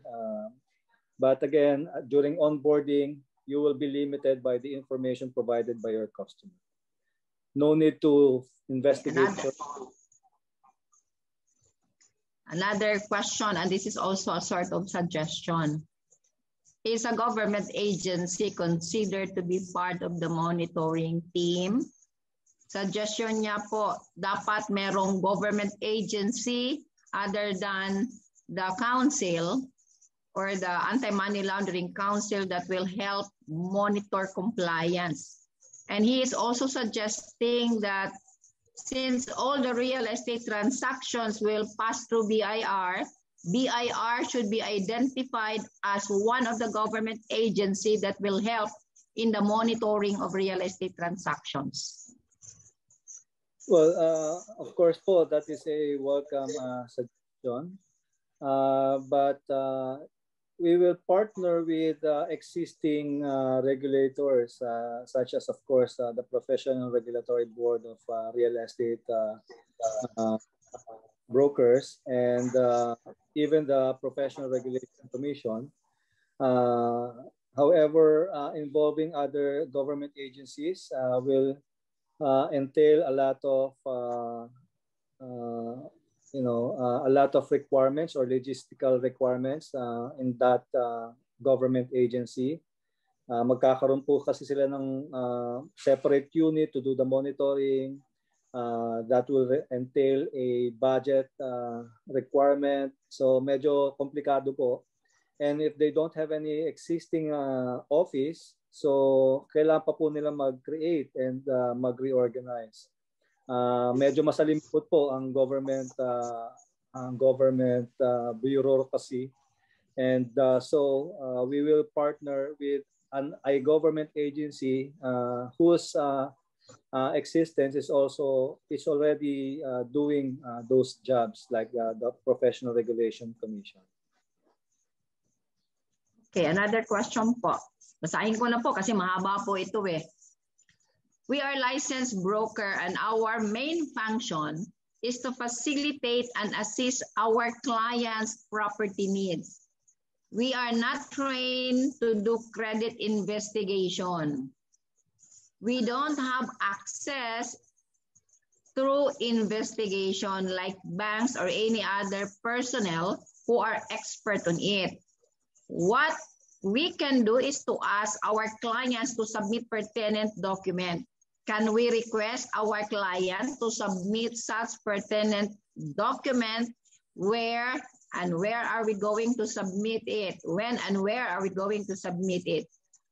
Likewise, sabi ho niya dito, if ma-overlook ng process ng accounting, can still be broker. He's saying that he already submitted all the documents to the developers. And he's asking if there was an overlook on the processing of accounts as well as submission of the documents, is the broker still liable for the offense under Money or Anti-Money Laundering Act? Okay. Well, again, during onboarding, again, if you have a standard customer information form, of course, through your association or through any group that you may belong in, that will be the best time for you to ask your customer to fill up that form. So any pertinent document, meaning the ID, or anything that will justify the source of funds, that will be the best time. Wala pong pinagkaiba yan sa pag-open ng bank account. You fill up the CIF, you ask your customer to produce an ID, and where will you store it? Of course, that's part of your record keeping, so that will form part of your customer records, your record keeping requirement. However, if you are employed by a developer, I think we will specify this in our DNFTP guidelines. If you are employed by a developer, then that obligation will be the obligation of the developer.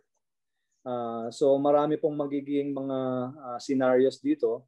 However, again, if you have various engagement with a developer, so again, you are practicing as a real estate brokers and engaging with different and various customers, then you ought to have your own record keeping process. So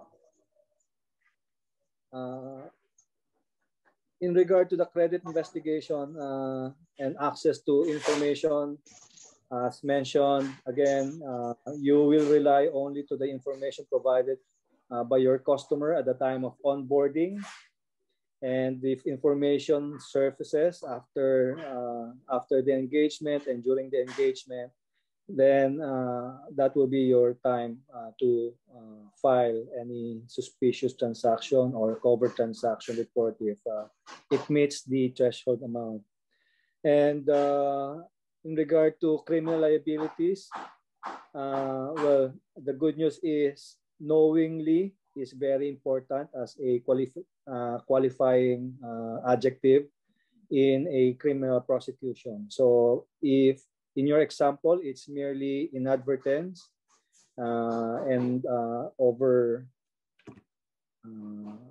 well, or perhaps negligence on the part of the bookkeeper or accountant of the developer, then I think that's a good excuse and valid defense because the law requires knowingly. Okay, another question, attorney. How about those owners of real properties who are directly selling their properties to the buyer without a broker? Are these transactions covered? How are we going, or how are they going to report it to the proper authority? If directly buyer and seller are dealing with each other, then we as brokers are not obligated to conduct any KYC or reporting obligation. So that's out of our framework. Sir, if the broker together with the clients went to the lawyer and for a while the broker left and there was already corresponding payments made between the buyer and the seller in front of the lawyer, are the lawyer also obliged to report this transaction to AMLA or to AMLA or AMLC?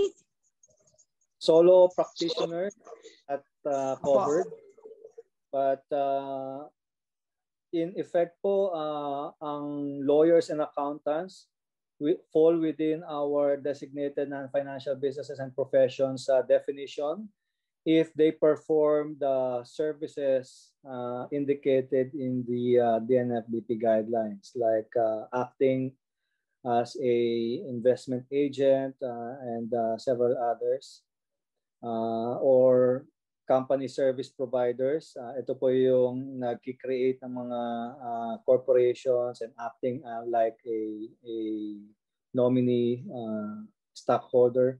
So medyo technical po yung definition, but for solo practitioners na lawyers, they are not bound to file any report. However, pagka po ang transaction is through banks, then the bank will be the ones reporting those transactions.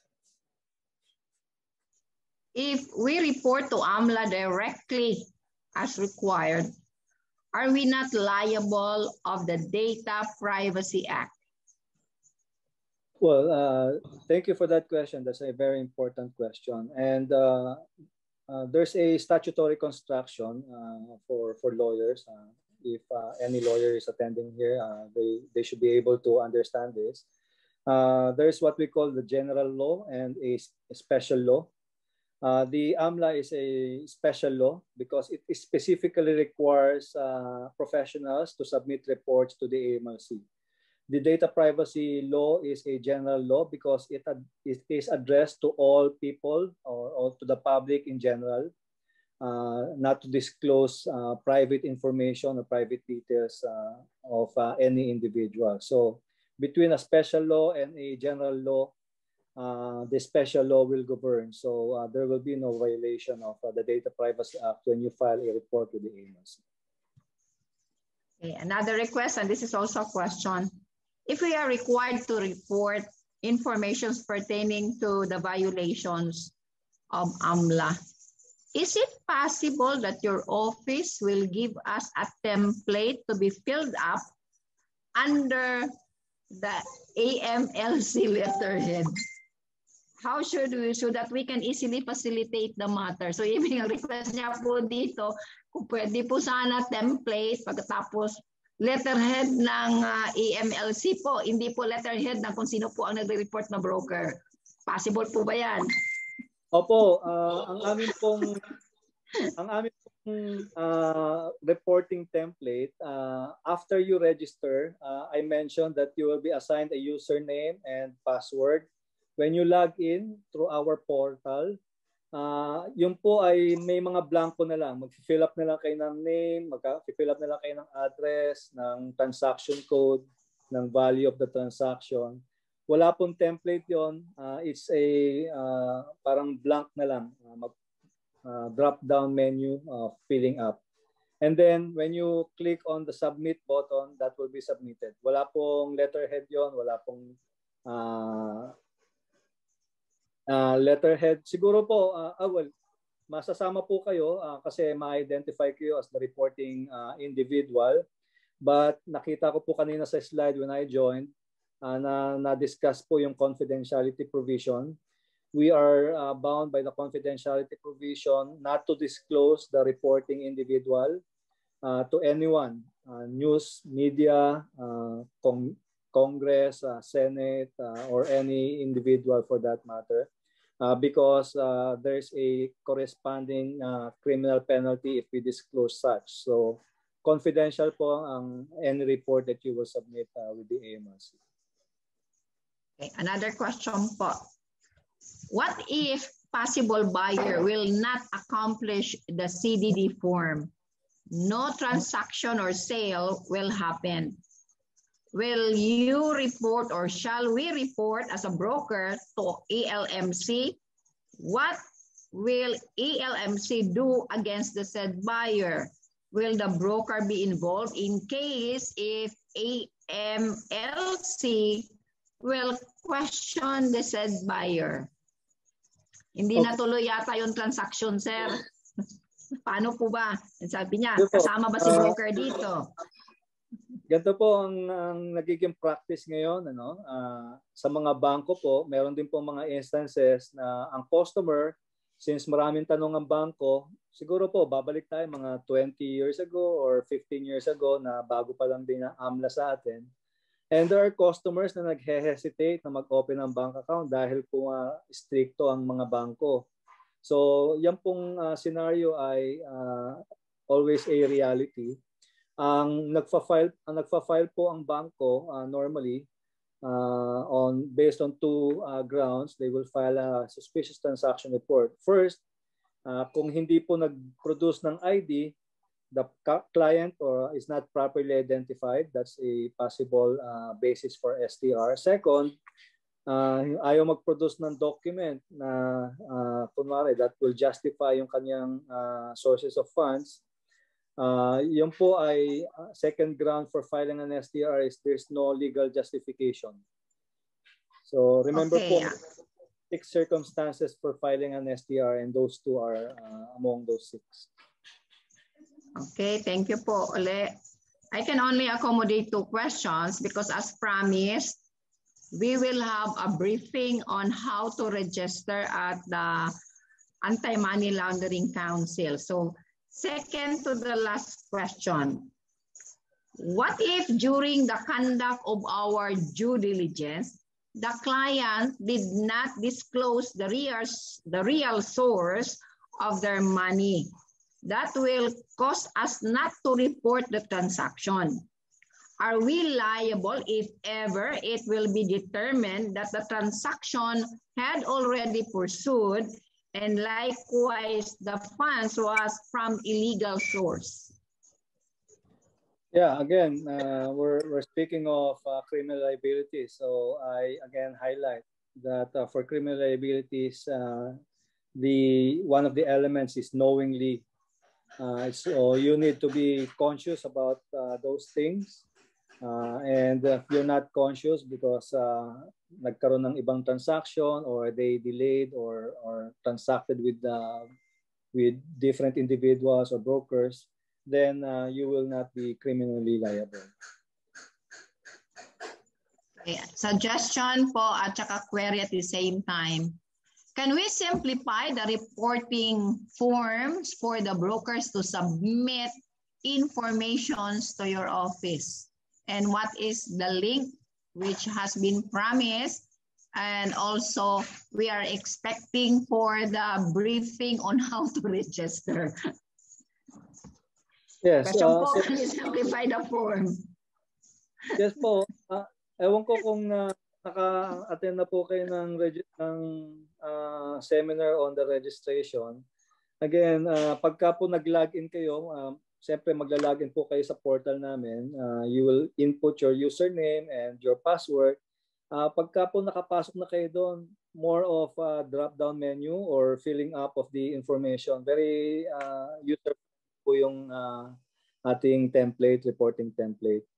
And for the registration po, I will invite you to attend the seminars this afternoon and on Wednesday and on Friday. So tatlo po yung opportunities nyo every afternoon. Meron po tayong registration, step-by-step registration process that will be discussed on Monday, today, this afternoon, Wednesday, and Friday. Ma'am Pilar, if I may add, I saw kasi yung Yes, which is that the colorums will proliferate. There will be 2 actions that the AMLC will be taking in this regard. We issued an advisory, and this advisory is not really just addressed to brokers. This advisory is also addressed to our existing covered persons, and that will include banks. So for banks, one of our requirements is that for real estate brokers and developers, one of the KYC requirement for opening a bank account or maintaining a bank account with banks is the certificate of registration issued by the AMLC. So that advisory was well taken by covered persons, particularly banks. And so for unlicensed or colorums, it will be very difficult for them to open a bank account or maintain a bank account. Lalo kung ang kanilang source of funds indicated is commissions based on sale of properties or real properties. So that's number 1. And second, we will partner, and if you will encourage your association, we will partner with your associations to provide us with information on the colorums so that we can also forward this to our partner covered persons, partner banks. We have an existing information sharing protocol with several banks. We can provide this list to them so that they can scrub their database and request their customers who are acting as colorums so that they can provide additional justification. So it will be again, it's a difficult job, but if we will work together on this regard and with a common objective, then we can succeed in this endeavor. Yes, attorney, and we really appreciate that because during our meeting, discussing all of these things, we initially agreed that we will help each other, especially your campaign and our campaign against the colorum. And thank you, attorney, for giving us the support. And thank you so much for the time today. BM Paeng, back to you, please. Thank you, BM Pilar. Again, thank you, Secretary. Attorney, pwede bang maibigay yung link siguro for this afternoon? AJ, can you provide the link? Can you post it here in the chat group or Q&A? Meron tayong ano niyan, QR code. Yes, sir.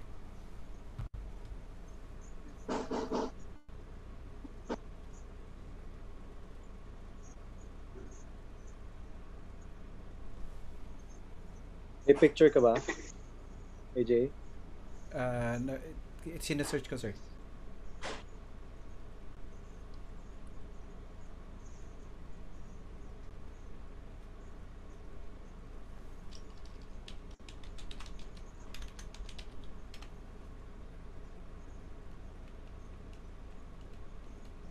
Habang inantay po natin, can I answer the last question of Ms. Mercy Delmar?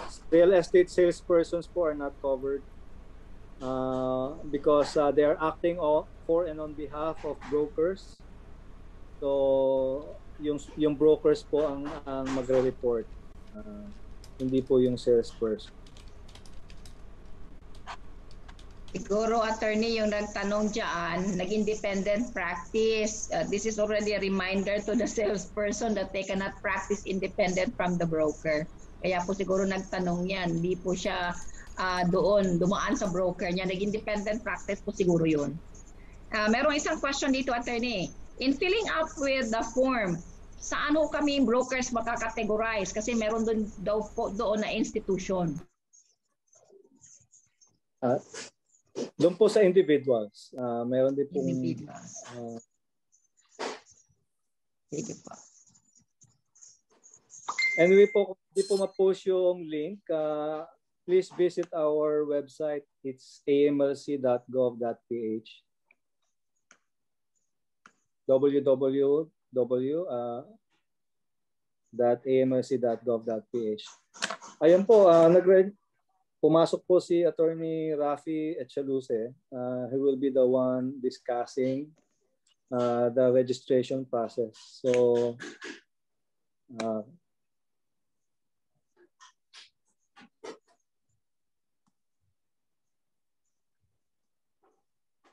Attorney Racela, i-discuss po yan mamaya ni Sir Rafi, ano? BM Paeng, nakamute ka? Medyo mahina po yung audio.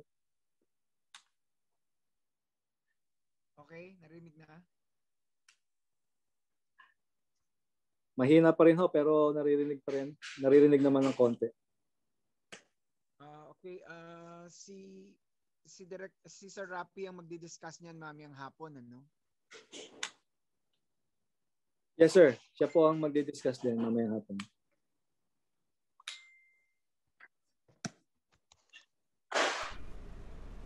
Yeah, actually, Attorney Echaluse is trying to join us. However, he cannot seem to join. So, with your indulgence, Edie, the reporting process will be discussed again this afternoon. So, for the complete module, perhaps it would be best for the others to just join us later this afternoon so that he can discuss the registration and reporting guidelines. 1:30 po Okay. ang yes, sir. start mamaya. And make sure lang po yung date ngayon ang pipiliin nyo kasi apat po na registration yung dates doon na nakalagay. So it's March 8th. Okay po. Thank you. BM Paeng, back to okay. you. Oo, BM Pilar, naririnig mo na ako? Yes, go ahead. Okay. I think we could turn over then the rest of the Q&A to AMLC for their documentation, ano. And again, in behalf of PRBRES, I'd like to thank Attorney Racela, Attorney Asqueta, and Deputy Director Alvin Bermido, and Sir Rafi yung kanina. And I'd like to turn you over now to Honorable Jose Arnold Tan for his closing remarks.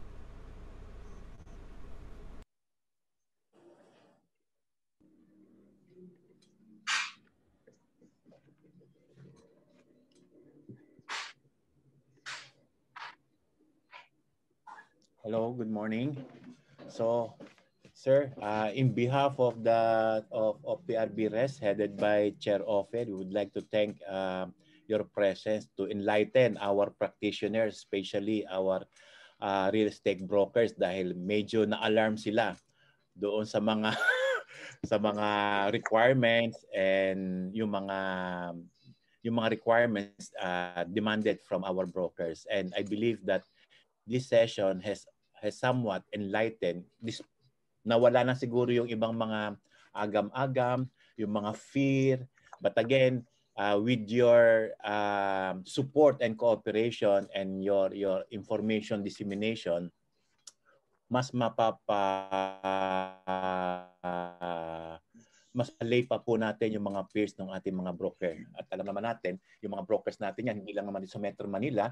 We have almost 450 participants sa session neto. Marami pa rin hindi naka-attend yan. So yung mga hindi naka-attend yan, andun pa rin sa mga mind nila. Yung mga agam-agam at yung fear na yan, na under na sila or under watch na sila ng AMLA.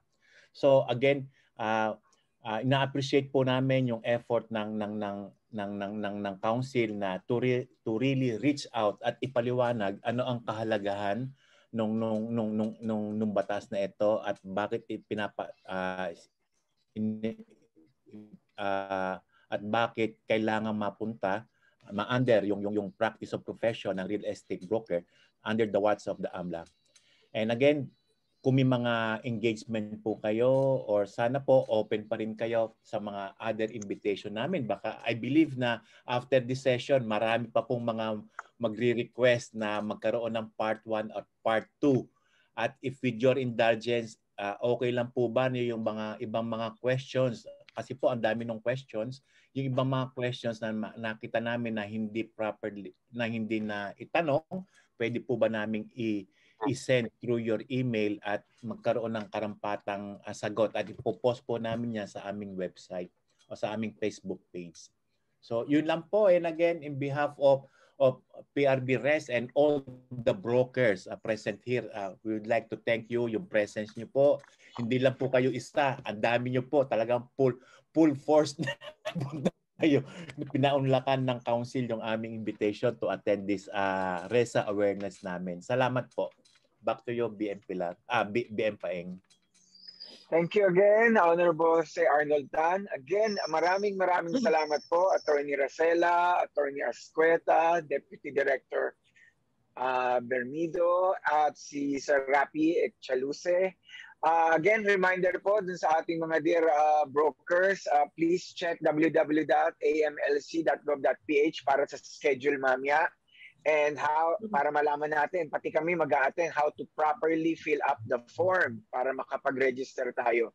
Maraming salamat kay Noemi Binan for our Zoom master, BM Pilar, Chair Opel, and Ana, our secretary. Again, maraming salamat po. And this is a continuing effort of PRBRES, RESA awareness.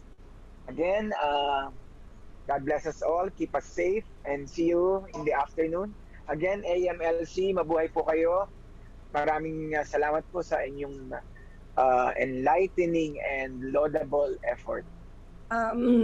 BM Paeng, itong program na ito, it's being recorded. So, yung mga hindi nakapag-log in dito sa Zoom, nanood sila FB Live, may mga nag-watch din doon. Ngayon, dahil recorded, pwede po sa YouTube. Ipe-play po sa YouTube ito. So, lahat yung mga hindi naka-attend dito, sa YouTube na lang po kayo. Thank you very much. Okay. Correct. And that is for wider disseminations of this activity. Also nakalimutan ko, magbibigay pala ng certificate ang AMLC, Certificate of Attendance sa mga nag-log in sa Zoom. Tapos ang PRBRES will also be giving CPD credit units. Ilan? BM Pilar? 2. Pwedeng 3 hours na, Chair. Chair, pwede na 3 kasi bonus na eh. O, 3 credit units, CPD credit units sa mga nag-attend. BM Pilar, kasi lumagpas na tayo ng 2 hours eh. Correct. Lumagpas na ng 2 hours. May bonus may bonus. Kaya 3 hours. May bonus po yun, Chair. Okay. Thank you, Attorney Racela. Thank you, Attorney Racela. Thank you to the AMLC team. Thank you, AJ. Attorney AJ, Director Bermido, and Director Rapi. Maraming salamat po sa inyo. Salamat po sa inyong lahat. Everyone. Bye-bye. God bless po. Bye-bye. Thank you. God bless everyone. See you.